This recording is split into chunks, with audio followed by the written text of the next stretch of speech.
summer school facilities repairs, and countless other district needs. The board will evaluate proposals based upon criteria such as vendor qualifications, methodology, costs, and references from other districts. The board will interview finalists, and if we don't get a proposal that's acceptable to us, we don't have to enter into a contract. Upon completion of the review, the consultant will present all findings and recommendations to the board and the superintendent. I'd like to suggest to the board that we set a price cap of $25,000 to bound the cost of any submitted proposals. We believe that this external review will help promote transparency in our financial operations and ensure that the district is following best practices. And if successful, help fund much needed initiatives.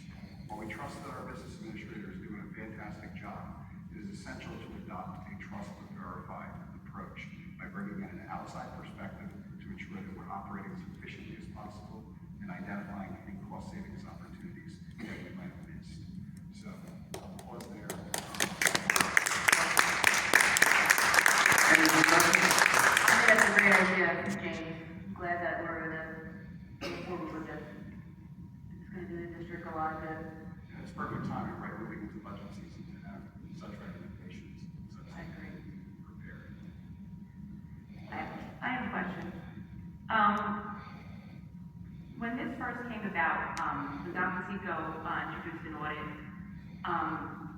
as a forensic audit, at the time, the majority of the board voted no, because the district gets an annual audit done every year, and the report is presented at board meetings and accepted by the board.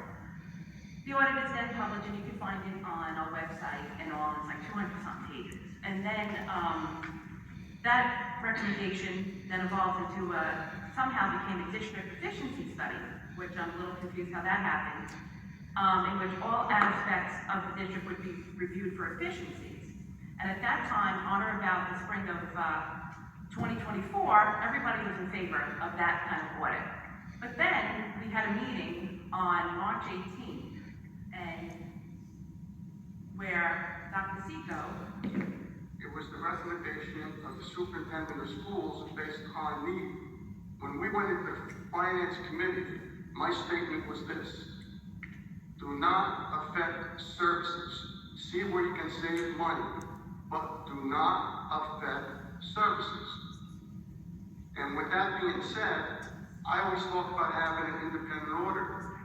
But right now we don't need one because we have Dr. Banks here, and I have to give Bertie credit.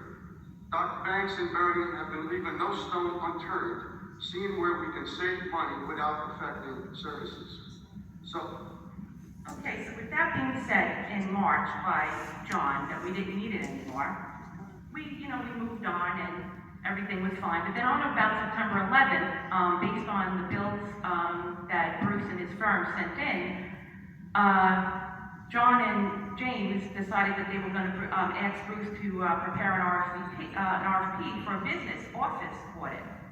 And this was done without anyone on the board knowing, the current superintendent knowing, or our future superintendent, or Bertie, who's the business administrator. No one was informed.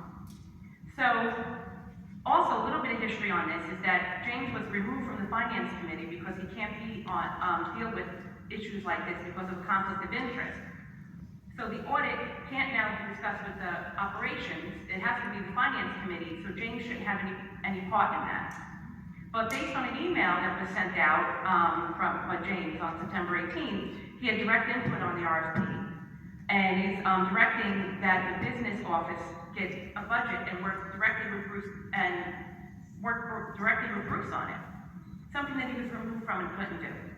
So again, the district undergoes an annual comprehensive fiscal report, which we pay $38,000 for auditors to spend weeks and weeks reviewing everything that we have here. And based on the review, you get section 1s, and I made some copies here of papers if people want to see it, and it's broken down into chapter, appointment scope, meetings. You can't bring that up, right? Because we're not in the library, so we can't do that. Broken into different chapters and all, and I have all the paperwork here if anybody wants to see it after the meeting. Then, now because we're now having an extensive audit, an annual audit we have, and there's been limited recommendations, year after year, limited comments, no concerns by the audit. I will continue not to be in favor of conducting a separate audit to review the same things over and over. If there were problems of finding, I'd be the first one yelling from the rooftops that we need to have an audit done. But we need more, I need more information. And if the board wishes to have an outside party, besides, because we've had 4 superintendents so far this year. We've had Dr. Huss, we had Karen Barry, we had Dr. Banks, and Mrs. Blood.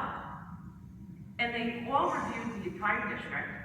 And if everyone decided that they wanted to have an audit, because after all these people had said we didn't, I could go along with the majority. But Dr. Banks and Dr. Blood both recommended and have stated that the board office is understaffed. And this review, the audit, the efficiency study, whatever fancy name you want to give it, should look at all the parts and make recommendations on everything. Central services, not just the business office. We're focusing on the business office, which is only $471,000 of our $44 million budget. Why are we targeting the central office, the business office? This seems retaliatory. And on our business administrator, who's been working here for 16 years and doing a fantastic job. And I also have a list in here that if anyone wants to pass them out, of all the programs and what we spend on everything. And our central office is again, $471,000. So my last comment, Sarah, why was Mr. Padula instructed to produce an RFP for a business office audit or an RFP for a district efficiency study? Why are we talking only 7% of our overall budget? Why? Perhaps we should order our legal fees. Our legal fees are up over 100%. We only budgeted $45,000 for legal fees. We're up near 90, which makes up 2% of our budget. And if Mr. Padula is going to be completing all of these district bids and RFPs, Bruce, can you please give us one that's complete? The RFP that was sent to us is incomplete. There's areas that are left empty. They don't have any answers to them, so we don't know what's going to be happening. So when you leave something blank, that leaves a blank slate. You can do whatever you want. When you put out an RFP, you have to put down detail. We are going to do A, B, C, and D by using E, F, G, and H. Not just willy-nilly leave it a blank space. And Bruce, I'm very disappointed that you submitted something like that to us. That's not proper. Look, this was a draft that was supposed to be discussed in committee, and I was asked to prepare it. I don't set the deadline. I was asked to prepare it. I'm sorry, Bruce, listen, then accept my apology. I was told that you wrote the RFP, and that's what you said to us. But, right, but. I don't know when you want to, the blanks you're talking about are the dates, the timeline for awarding the contract. Right. Not substantive blanks in there. I don't set that. That's the board. Exactly, but it's missing a lot of information. A lot of information is incomplete. That we can't vote on something without having all the information. So, And you know what? We can't do this anymore. This is what leads to division in the town. This is what leads to people not trusting what's going on. The misinformation, the twist, and the spin that's going to be put on all this. It's too much detriment to the school community and the town. We have to follow rules here. If we're going to have Bruce do all the RFPs, that's going to make our legal bills go through the roof. Bernie's doing this for 16 years. Why wasn't he consulted?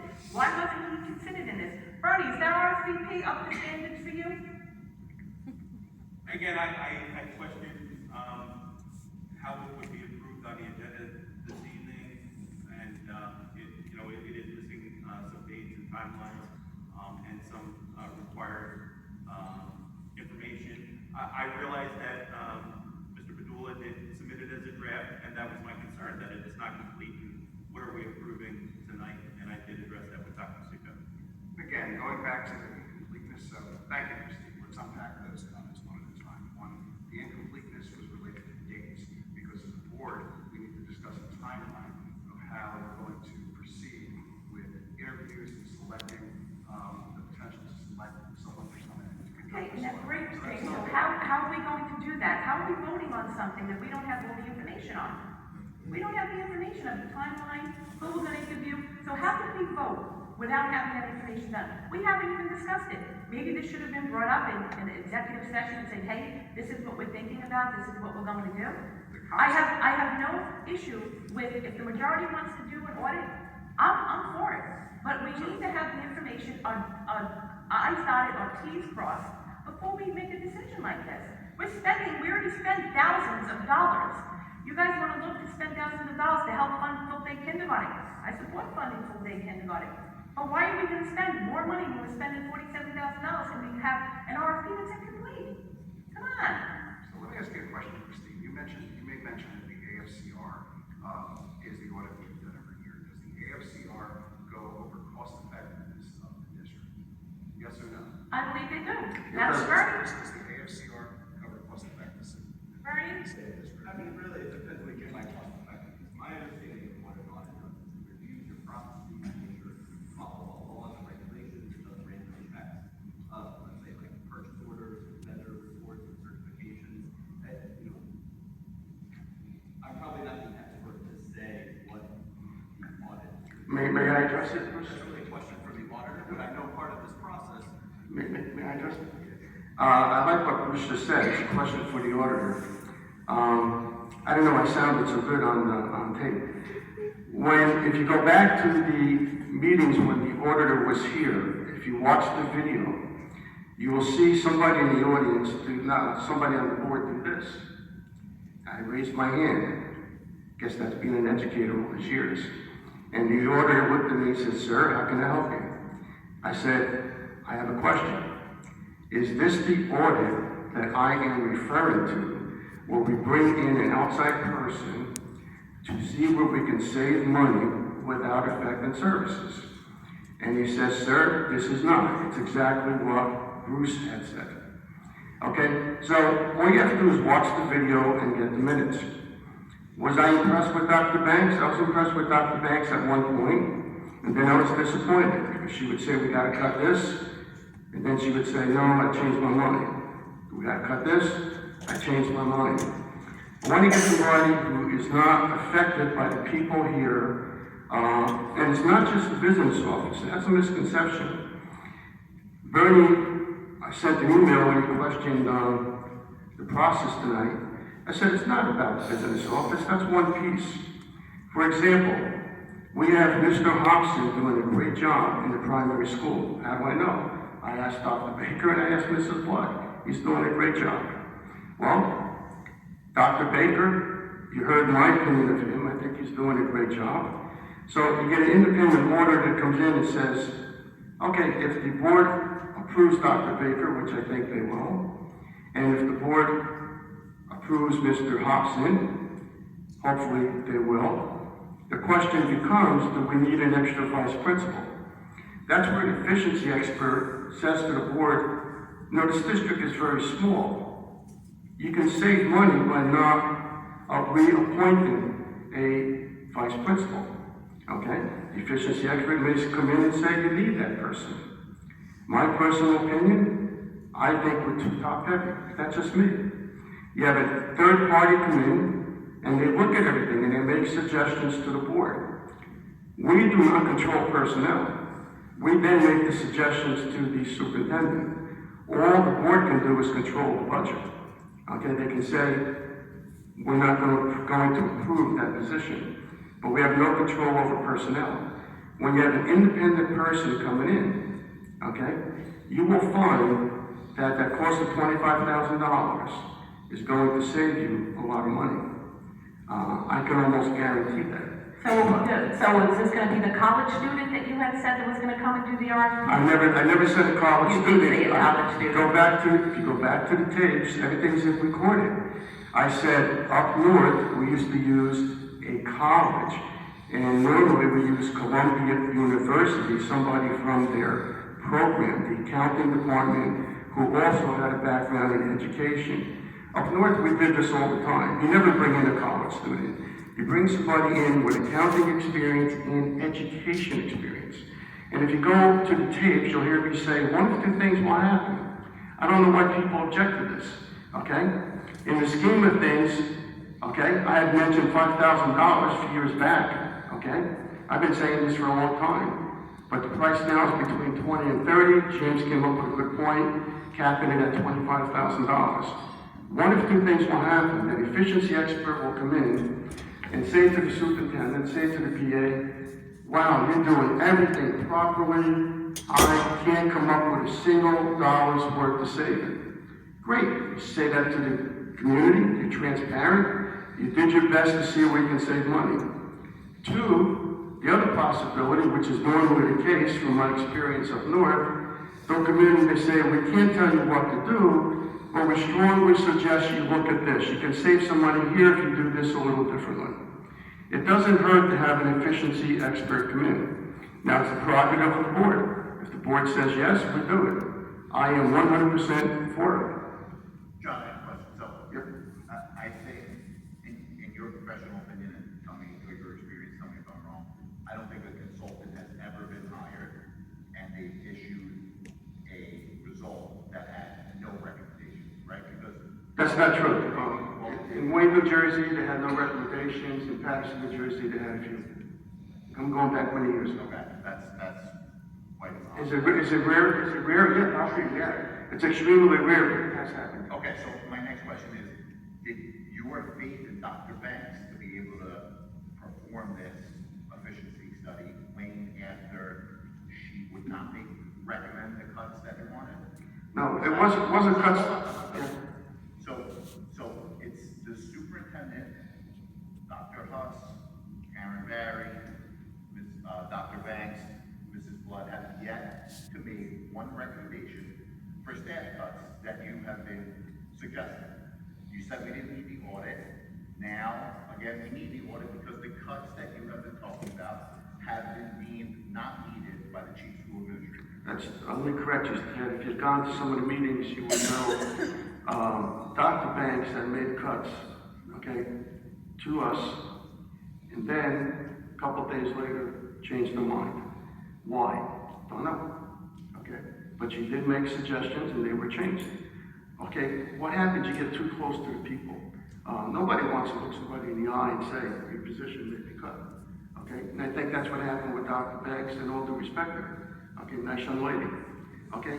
It doesn't hurt to have an efficiency expert. Undermining her experience, though. You're saying with all her experience in the short time she was here, she got too close to people to actually do her job? To do her, That's my opinion. How can you explain somebody saying to me and the other people on the committee, I recommend this cut? She said to you, or you recommended to her? She said to me, because I would never tell a superintendent what to do. You can make suggestions, but you can't tell them what to do. Well, that's enough, no problem. Okay, Bernie, vote. No, No? I have questions also. So, over the weekend, I went back to the reorganization meeting where this independent auditor was brought up. So, I'm actually quoting because I went through it bit by bit so that I could write down everything that was said with regard to this audit. And so, what you said, John, was that you were changing independent auditor to an efficiency and effectiveness review consultant. No more than $5,000 to see where we can save money without affecting services. Never want to affect services done up north on a regular basis. Your standard of qualifications, normally what we would do, reach out to universities and get an educational expert who is knowledgeable about boards and can even get someone from NJSBA, which I corrected you that they did not do that work. No other requirements except to be able to come into a school district and will say, if you do this and this and this, you will save money and not affect services. Keep in mind, they recommend, if they recommend something the board doesn't like, you can vote no. But it doesn't hurt to have a recommendation. One person should not be developing the budget, no matter how capable you are. When I was a superintendent of school, I brought in consultants. That was your word. So now, we're being asked to approve an RFP for what I see as a forensic audit, not an efficiency and effectiveness review of the district. So you're asking for a forensic audit of the business office for no more than $25,000. So now we've added $20,000 to the original amount that was brought to the board. You're also asking us because I work in a business office at a school district, and I pulled up one of the RFPs that their board approves. I will tell you that an incomplete RFP such as we have here in front of us would never make it to the board for approval. An efficiency audit, as described at the reorganization meeting, would be geared towards the entire budget and not the business office. The business office that only makes up 5% of our entire budget. And it would be completed by educators, not auditors. So my questions then become to Mrs. Blood, because the board acts on recommendations from the superintendent. Did Mrs. Blood make this recommendation for an incomplete RFP to be placed on the agenda? We now know that Mr. Padula created the RFP. Why was it not discussed with the full board before expending resources for the development? I would say to Mr. Padula, who does he work for? Does he work for the operations committee, or does he work for the board? Because according to our policy number 0155 on board committees, committees are not authorized to take action on behalf of the board, and asking our board attorney to create an RFP is taking action for the board. Why would the board give carte blanche to someone to complete an RFP without the full board knowing what is contained within the RFP? My other question is, was an audit firm consulted in the preparation of this RFP? If so, which firm and with whose authorization?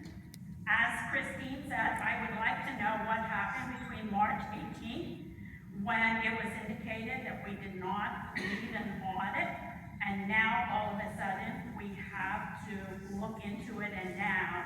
But my most important question is, why are we not waiting 2 months for this to be discussed with our new superintendent? It would seem to me that he would want to be involved in this discussion.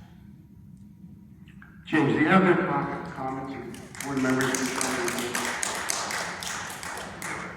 give me 1 second. So on the 3rd, on the meeting minutes from the 3rd, these are word for word. Ms. Weintraub said it would be nice if we could have some kind of a job description as to what these people, meaning the auditor, are supposed to be doing. What they're going to be looking for, rather than blindly saying we're going to spend $5,000 and not knowing what we're going to get. Well, there you go, Ms. Weintraub. However, No, I'm speaking. Next is, I'm speaking. Next, Ms. Reese asked if we could come in, people could come in and give us a presentation so that we can see who we think is the best to do it. Well, that's in the that's right in the RFP. So there you go. We've addressed the comments, and again, I don't like to be interrupted from speaking. We gave you guys the courtesy to speak as much as you want. So go ahead, Dr. Steve. No, again, this was brought up many times, and we thought we acted on everybody's suggestion. If you go back to the January 3rd video, if you go back to the January 3rd minutes, I brought this up many times. I don't see an issue. It's not targeting anybody. Who in their right mind would object to seeing if we can get somebody in to see where we can save money without affecting services?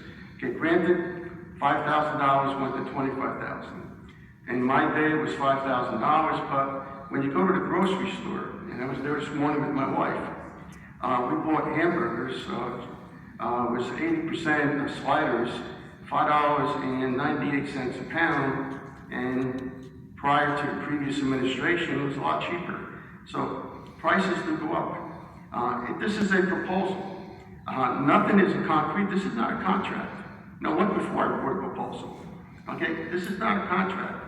People, we will have the business office work with the board, put in the dates. It would be nice if we can get this approved, the proposal, and then we work out the missing dates. It's an efficiency expert to come in to look at the entire district. That's all it is. And if somebody comes in and makes a presentation and the board doesn't like it, you vote no. Okay? But I don't see any problem with doing the proposal. That's what I said to Bernie. No, this is a proposal, it's not a contract.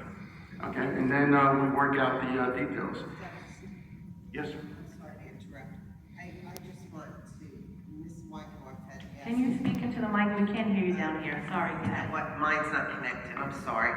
Mrs. Whitehorse had asked a question earlier that was addressed to me as part of what she had to say. And I want to make it clear for the record, and you and I did discuss this. I did not know anything about the RFP until after it was told to me that Mr. Padula was sending in an RFP.